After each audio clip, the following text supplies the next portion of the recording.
Pada kesempatan kali ini, kita akan membahas insiden manajemen. Apa sih insiden manajemen? Insiden manajemen adalah suatu proses untuk mencatat dan juga mengelola suatu insiden di dalam layanan IT. Tujuan utama insiden manajemen adalah untuk memastikan bahwa sebuah layanan IT bisa sesegera mungkin dipulihkan setelah adanya gangguan ataupun suatu insiden. Di dalam insiden manajemen sendiri, ada beberapa proses yang akan kita bahas pada kesempatan kali ini. Yang pertama, mengidentifikasi dan juga mencatat insiden, di mana pada proses ini mengidentifikasi dan juga mencatat insiden yang dilaporkan oleh pengguna ataupun user dan juga insiden yang terdeteksi oleh sistem monitoring. Yang kedua, klasifikasi dan prioritas, di mana pada proses ini suatu insiden akan diklasifikasikan berdasarkan tingkat dampak dan urgensi sehingga mendapatkan prioritas untuk penanganannya. Ketiga, penanganan dan eskalasi. Di dalam proses ini, suatu insiden akan ditangani sesuai dengan prosedur yang sudah ditetapkan di masing-masing unit. Keempat, pemecahan dan pemulihan. Dalam proses ini, diharapkan suatu insiden bisa sesegera mungkin dipulihkan dengan solusi sementara ataupun solusi yang sudah ditetapkan. Kelima, pemantauan dan pelaporan.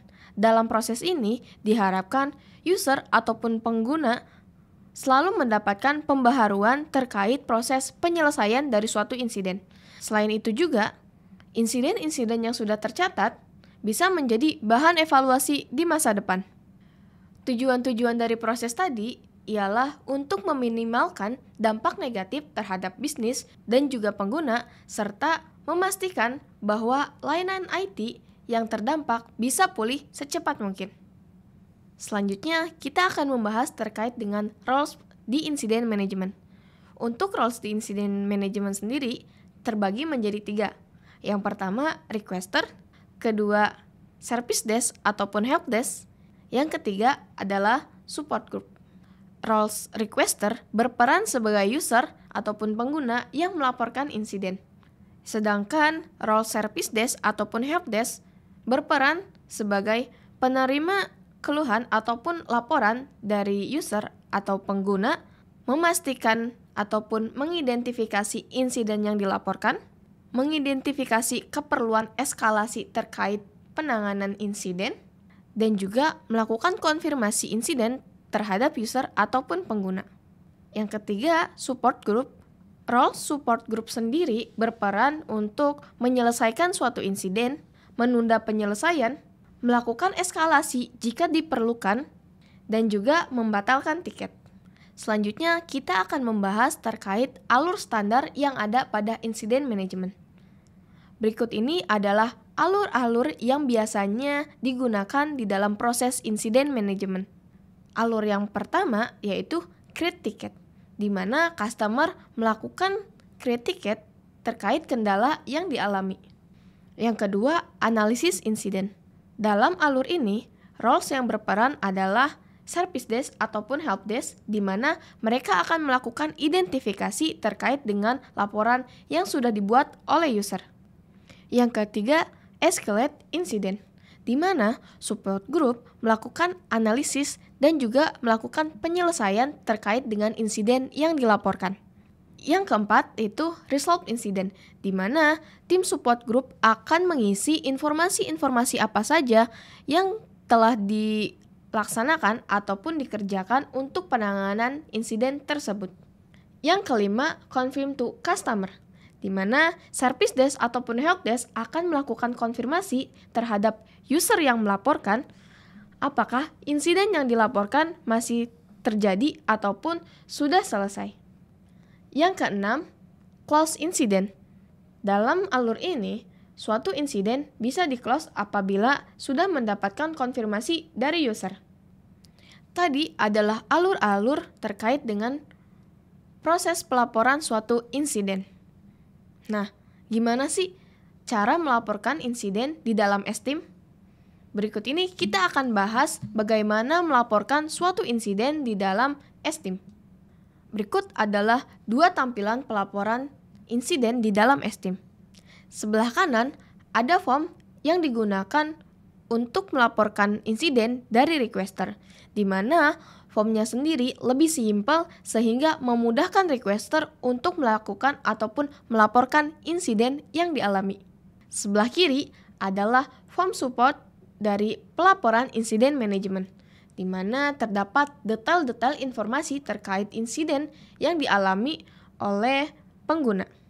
Dengan banyaknya detail-detail informasi terkait dengan insiden yang dilaporkan, memudahkan untuk proses pemulihan suatu insiden.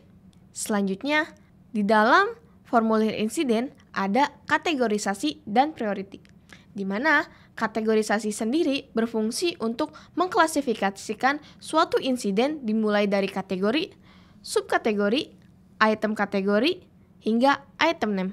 Sedangkan matriks priority digunakan untuk menentukan prioritas dari penanganan suatu insiden tersebut. Bisa kita lihat, jika kita memilih impact low dan urgency low, maka priority yang didapat adalah low. Sebaliknya, jika kita memilih impact high dan juga urgency yang high, maka priority yang didapat adalah critical. Selanjutnya, di dalam formulir insiden di Esteem, ada beberapa tab-tab untuk menyimpan informasi-informasi terkait proses penanganan hingga eskalasi tiket. Yang pertama yang akan kita bahas yaitu tab Resolve Information. Tab Resolve Information berfungsi untuk menampilkan informasi-informasi dalam proses penanganan insiden. Yang kedua, Closure Information, di mana tab ini berfungsi untuk menyimpan solusi-solusi yang digunakan dalam penanganan insiden tersebut, sehingga nantinya bisa menjadi acuan dalam proses penanganan insiden yang serupa. Ketiga, yaitu tab Relate Incident, di mana tab ini berfungsi untuk menunjukkan insiden-insiden yang saling keterkaitan antara satu dengan yang lain berdasarkan klasifikasi ataupun prioritas dari suatu insiden. Yang keempat, tab Relate CI, di mana pada tab ini berfungsi untuk menampilkan configuration mana saja yang terdampak dari insiden yang dilaporkan. Yang kelima, ada tab Relate Record, di mana tab ini berfungsi untuk menampilkan keterkaitan insiden dengan proses-proses yang lain seperti request, problem, dan juga change management. Dengan adanya tab ini memudahkan tim teknis, manajer, dan juga pihak terkait dalam mengukur dampak dari penanganan insiden yang dilaporkan. Selanjutnya, tab SLA. Tab ini berfungsi untuk mengukur kinerja dari service desk ataupun support group dalam proses penanganan insiden. Selanjutnya, tab Risk. Tab ini berisi informasi resiko-resiko apa saja yang akan terjadi ketika adanya insiden tersebut. Selanjutnya, tab Notes, di mana tab ini berfungsi untuk sarana komunikasi antara helpdesk ataupun service desk dengan pengguna ataupun antar tim teknis untuk proses penanganan insiden. Selanjutnya ada tab Attachment, di mana tab ini berfungsi untuk melampirkan dokumen-dokumen yang diperlukan ketika proses penanganan suatu insiden ataupun evidence-evidence yang diperlukan untuk penanganan insiden tersebut. Selanjutnya, tab Activity, di mana pada tab ini berisi aktivitas apa saja yang telah terjadi pada tiket tersebut, baik itu perubahan status pada tiket insiden ataupun perubahan data pada tiket insiden tersebut. Selanjutnya, tab Remote. Tab ini berfungsi untuk melakukan tindakan langsung terhadap server yang mengalami insiden. Selanjutnya yaitu tab Meeting. Tab ini berfungsi untuk melakukan ataupun membuat jadwal meeting terkait dengan pembahasan insiden tersebut. Selanjutnya, tab Survey. Tab ini berisi informasi dari hasil penilaian kepuasan customer terkait dengan penanganan insiden tersebut. Terkait dengan penanggung jawab dari penanganan suatu insiden bisa kita lihat di dalam field assignment group dan juga assign to. Itulah tab-tab informasi yang ada di dalam formulir insiden di Esteem. Selanjutnya, setiap insiden-insiden yang terbuat di dalam Esteem akan mengirimkan alert notification, baik itu dari mulai create ticket, update progress, hingga penyelesaian dari penanganan insiden, maka akan ada alert ataupun notifikasi yang dikirim melalui email, WhatsApp, dan juga apps alert. Di Esteem sendiri, semua laporan insiden yang diterima dapat dilihat melalui tampilan dashboard, sehingga memudahkan tim support dalam melakukan monitoring, pelaporan, dan juga penanganan insiden. Sekian pembahasan terkait insiden manajemen di Esteem. Esteem Software is your path to compliance.